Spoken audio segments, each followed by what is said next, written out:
He's the only one that caught the best fan of the night gets a free drink, guys. So that's why he's so excited. So I better hear some fuck yes for Uncle Rocky. Give it up one more time for Uncle Rocky.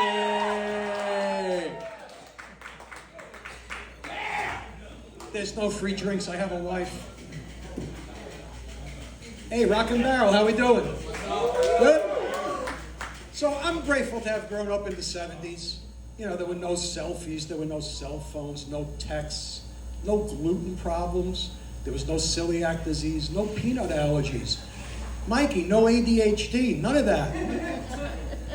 There's a whole generation of kids that can now be taken out by wheat. We didn't have cell phones with cameras, and thank God, because everything we did could have ended up in an indictment. And what happened to pubic hair? There's no more pubic hair. You had to be very, very determined in the 70s to muff dive. There was a very specific technique. Allow me to demonstrate.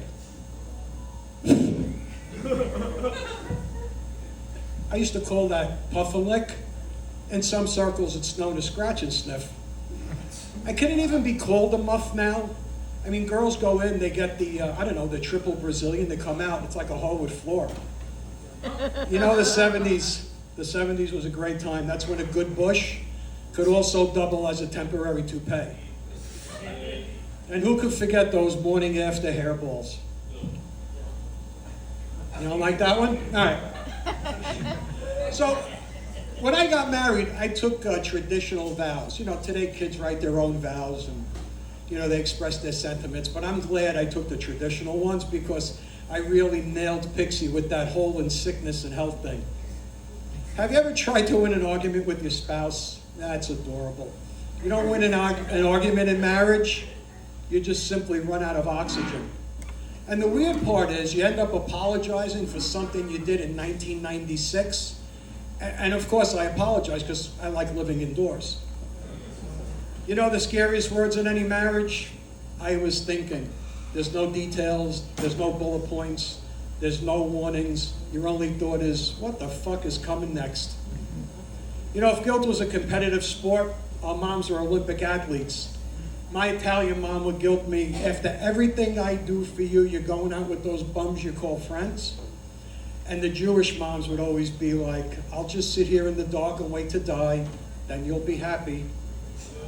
You know you're Italian when you use the rubber band from the Broccoli Rob as your wallet. Marla, hold it up. Marla's got a new Italian wallet. I was not ready for that. Hold on, I've got one. I'll find it. No, I didn't know I had props. Here it is. I got it. There it is. Hold it up, Marla, the Italian wallet. You know, when I was a kid, I lost my wallet. Actually, it broke. And I went to my nono and I said to him, I need a new wallet. He reached in the drawer, he threw about 20 rubber bands on the table, and he says to me, pick the color you like.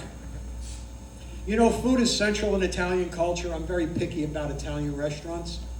And I guess it's because I grew up around a lot of great cooks, and I'm a pretty good cook myself. I look at the Olive Garden, and I see that as a culinary hate crime. You know, Italian weddings are very different.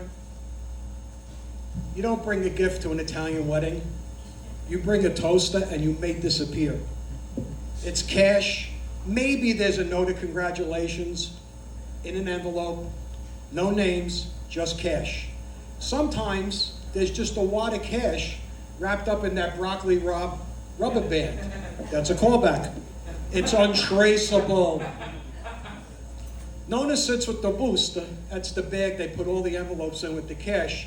So she's got that in her left hand, and she's got a right hand on her bag that has the 38 in it. So you don't want to screw with Nona. You know, in Italians, of course, we put the fun in funeral. You get to see those wedding and funeral relatives. There's always one designated weeper and wailer, usually the oldest woman in the family. We dress her in black, put her up by the casket, and it gives the rest of us a chance to drink and eat. You know the only difference between an Italian wedding and an Italian funeral? There's just one less guest of honor. Same tears, same food, same people, just one less. All right, that's my time. Tony, I'm short tonight, but you could use the extra time. Thanks, everyone. Have a great night. Let's hear it for Tony G. Keep it going for Uncle Rocky, everybody.